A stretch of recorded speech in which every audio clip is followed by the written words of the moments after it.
middle school, there was this kid named Rides the Bus Rudy, and he was always riding the bus. Even when we got to school, he just wouldn't get off the bus. He just stayed on and rode wherever. Every morning, he was in a new seat. And if someone said, "Hey, Rudy, you're in my seat," he'd put on his seatbelt and say, "I don't see your name on it," and he wouldn't move.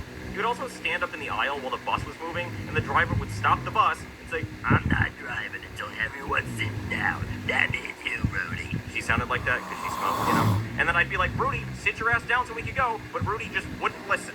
Then, this one time, Rudy was leaning up against the emergency exit door in the back of the bus, and we went over a speed bump, and Rudy fell out of the bus, and he got hit by a car. It was roadkill Rudy after that.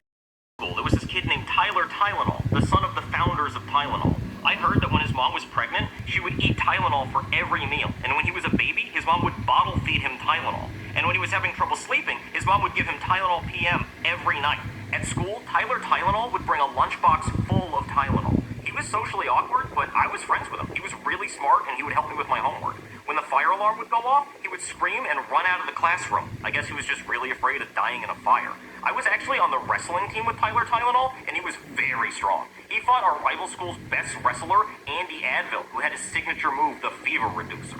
But Tyler won with his extra strength pain reliever.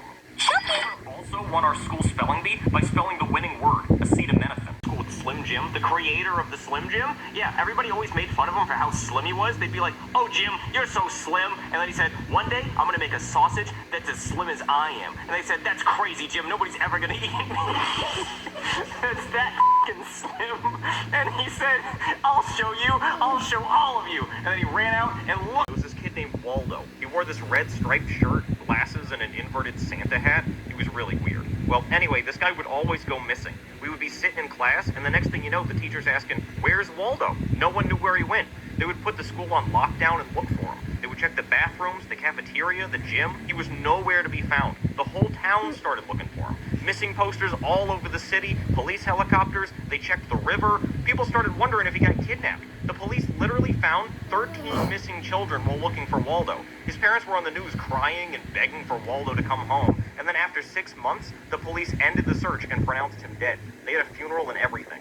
But then I was at the park and I saw him standing behind the school. There was this kid named really wants to donate one of his kidneys, Dan. That was his real name, I'm not shitting you. And he really wanted to donate one of his kidneys. He would walk around the halls asking everybody if they needed a kidney. He would even ask the teachers. Every single day, all year long, he would ask everyone if they needed a kidney. He would fall to his knees in the cafeteria and scream, "Get this fucking kidney out of me." So then, one day, this girl named really needs a kidney transplant, Riley, transferred to our school. And she really needed a kidney transplant. So it was the best day ever for Dan. But then, it turned out Dan and Riley weren't a match, so they couldn't do the transplant, and Riley died. But then, Dan ended up giving one of his kidneys to our English teacher, Miss Can't Stop Drinking Alcohol Catherine. But then she died of liver failure.